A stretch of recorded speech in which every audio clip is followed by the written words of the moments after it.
minta maaf, Den. Suaraku sedikit serak. Ini bukan hanya soal maaf memaafkan, Jay. Ini soal hubungan kita. Ini soal perasaan. Kalau kamu tidak bisa menjaga perasaanku, bagaimana hubungan kita bisa dilanjutkan? Denny membalas, suaranya sedikit keras. Iya, aku tahu. Karena itu aku minta maaf. Dan aku janji, aku tidak akan mengulanginya lagi. Lagi pula, kejadian tersebut tidak sepenuhnya aku sengaja. Aku tidak menyangka sama sekali jika istriku akan datang saat itu. Ucapku sedikit menjelaskan.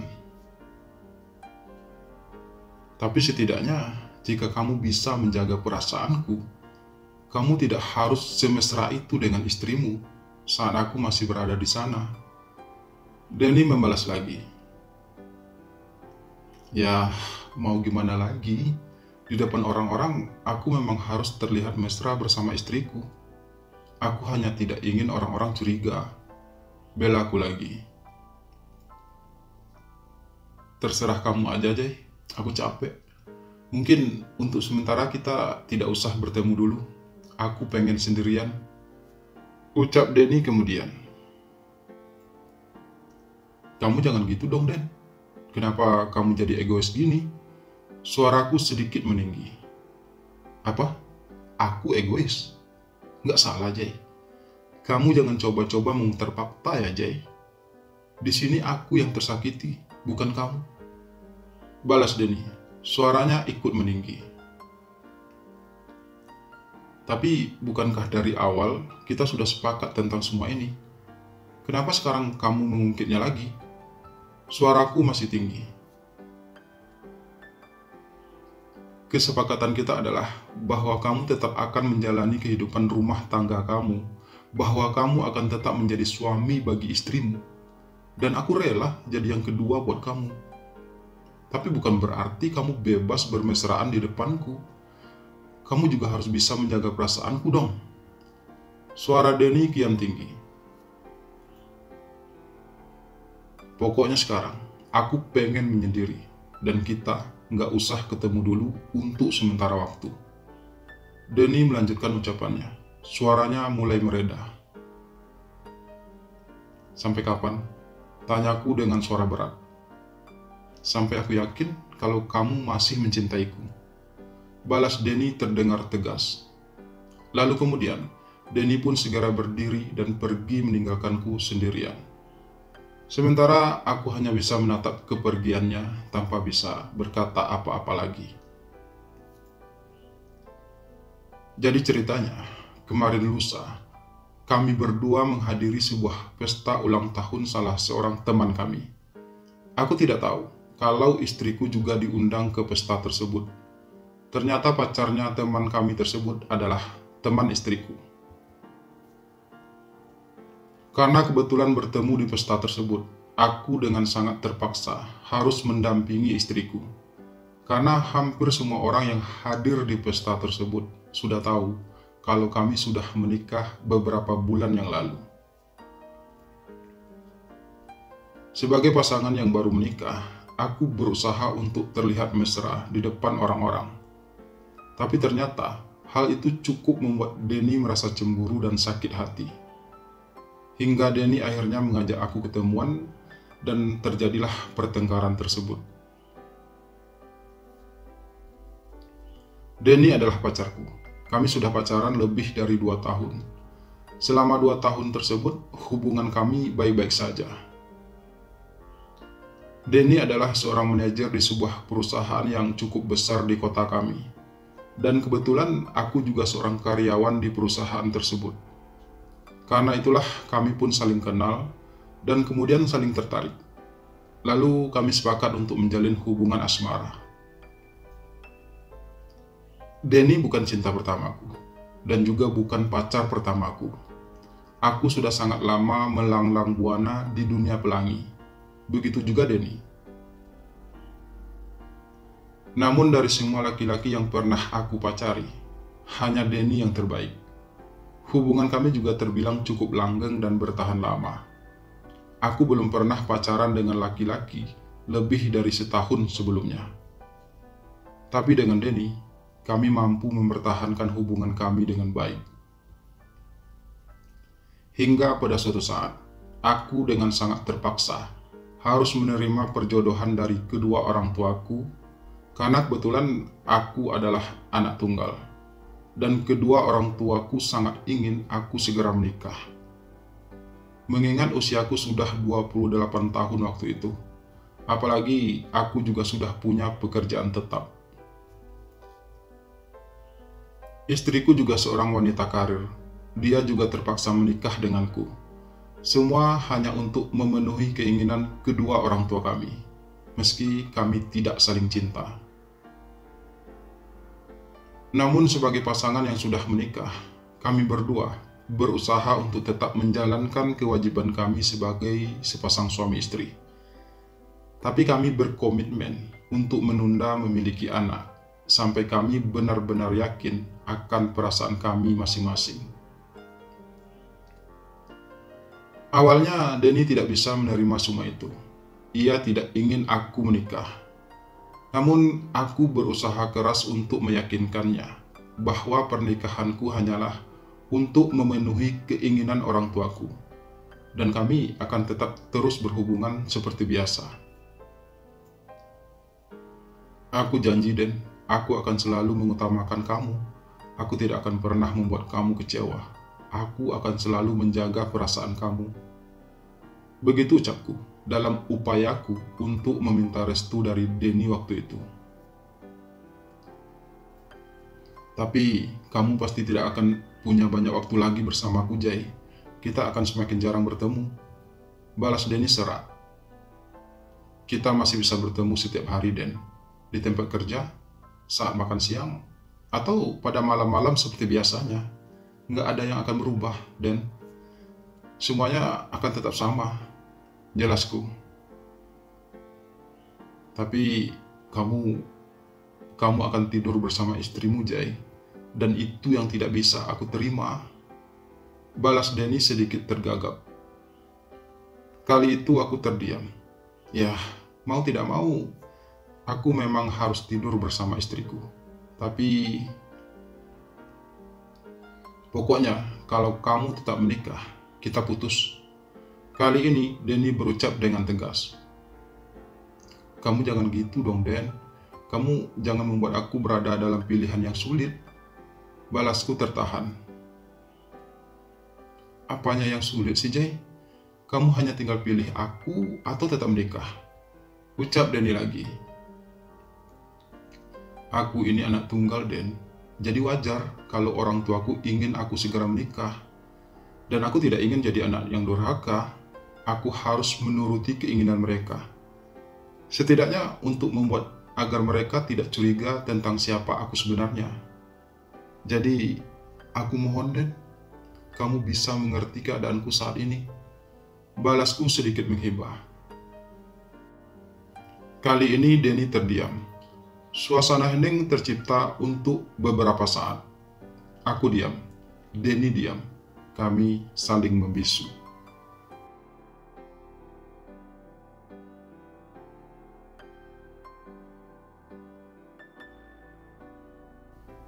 Oke, aku izinkan kamu menikah. Tapi aku ingin kamu tetap seperti dulu.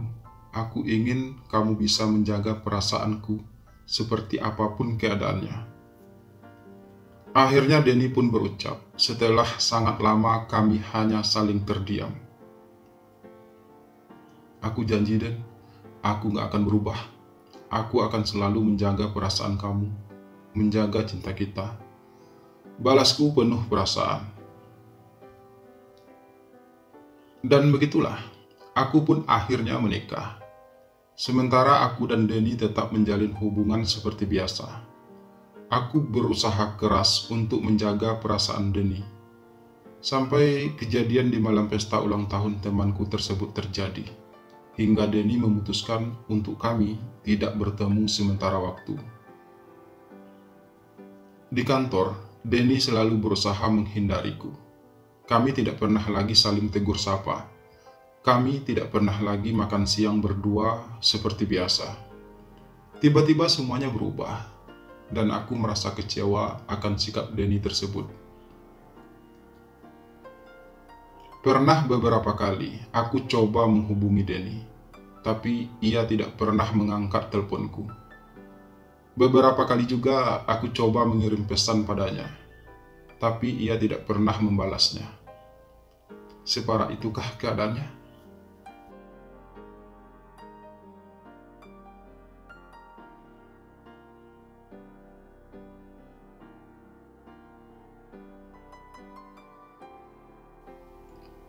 Tiga bulan berlalu, semenjak aku dan Denny tidak pernah berhubungan lagi. Tiba-tiba sebuah pesan datang dari Denny. Ia mengajak aku ketemuan di sebuah hotel seperti biasa. Aku mau ngomong penting sama kamu. Begitu ucap Denny mengawali pembicaraan kami, saat kami sudah sama-sama berada di dalam kamar hotel. Ya, banyak yang harus kita bicarakan, Den. Aku juga tidak ingin kita selamanya seperti ini. Kita harus memperjelas hubungan kita selanjutnya. Ucapku membalas. Denny terlihat menarik napas beberapa kali. Lalu kemudian ia pun berucap. Aku sudah memikirkan semuanya, Jay. Aku sudah mempertimbangkan semuanya. Selama 3 bulan terakhir ini, aku terus memikirkan hal tersebut. Dan akhirnya, aku sampai pada suatu keputusan bahwa hubungan kita tidak mungkin lagi bisa dilanjutkan. Pelan suara Denny berucap, namun cukup membuat aku merasa terluka. Maksud kamu, hanya karena kejadian di pesta malam itu, lalu kamu ingin mengakhiri hubungan kita begitu saja? Tega kamu, Den. Balasku sedikit histeris. Masalahnya bukan cuma itu, Jay. Selagi kamu masih berstatus suami orang, hubungan kita tidak akan pernah aman. Aku juga tidak bisa selamanya mampu menahan rasa cemburuku setiap kali membayangkan kamu tidur bersama istrimu. Aku tersiksa, Jay, setiap kali membayangkan hal tersebut. Awalnya aku pikir aku bakal kuat, tapi ternyata aku gak sekuat itu. Aku sakit, Jay. Sakit sekali rasanya. Aku sudah coba bertahan selama berbulan-bulan. Aku berusaha untuk menguatkan hatiku.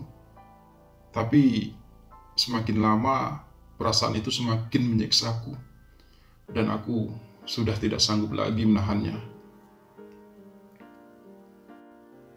Sampai akhirnya aku benar-benar melihat betapa mesranya kamu bersama istrimu, Jay. Jika di depanku saja kamu berani seperti itu, aku tidak bisa membayangkan betapa mesranya kalian berdua saat di rumah. Sakit, Jay, dan aku sudah tidak tahan lagi. Karena itu, aku ingin kita mengakhiri hubungan ini sebelum aku semakin tersiksa karenanya. Begitu penjelasan Denny panjang lebar padaku, yang membuat aku merasa terhenyak. Ada rasa bersalah yang tiba-tiba aku rasakan. Aku tidak menyangka sama sekali jika Denny akan seterluka itu. Aku tahu, sebagai seorang suami, kamu punya kewajiban yang harus kamu jalankan terhadap istri kamu. Dan aku juga tahu, kalau aku tidak punya hak apa-apa terhadap dirimu, Jay. Aku juga tidak ingin membuat kamu harus memilih aku atau istrimu. Karena itu, aku memilih mundur, Jay. Dan itu demi kebaikan kita berdua. Denny berucap kembali.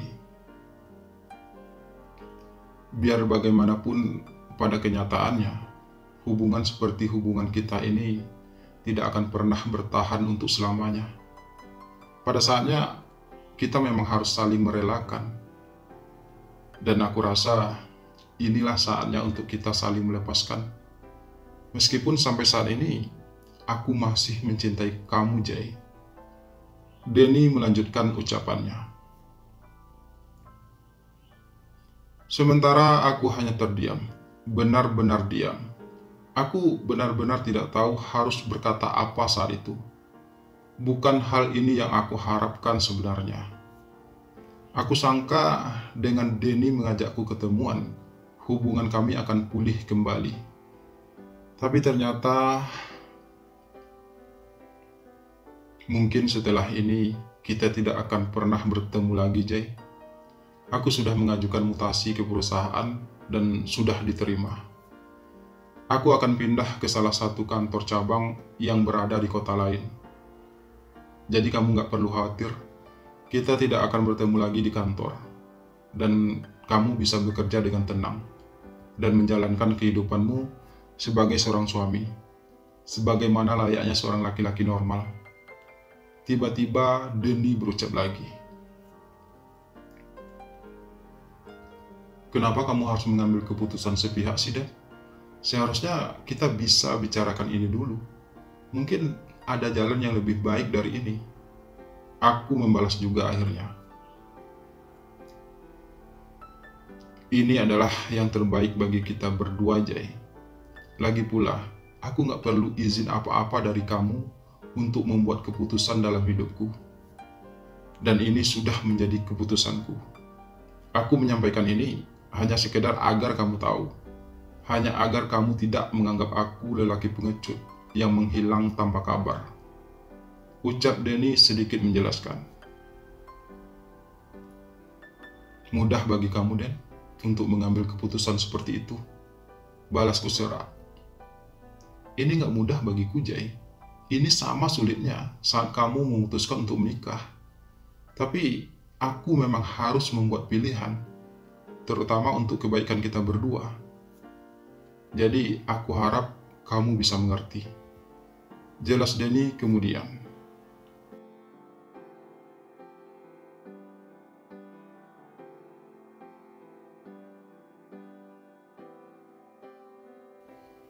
Setelah kepergian Denny, hidupku jadi terasa sedikit berat.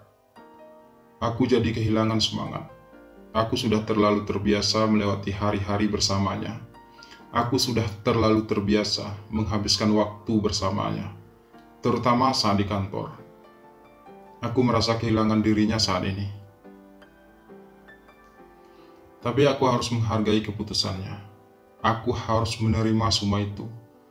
Meskipun terasa begitu sakit. Mungkin ini adalah konsekuensi dari hubungan kami.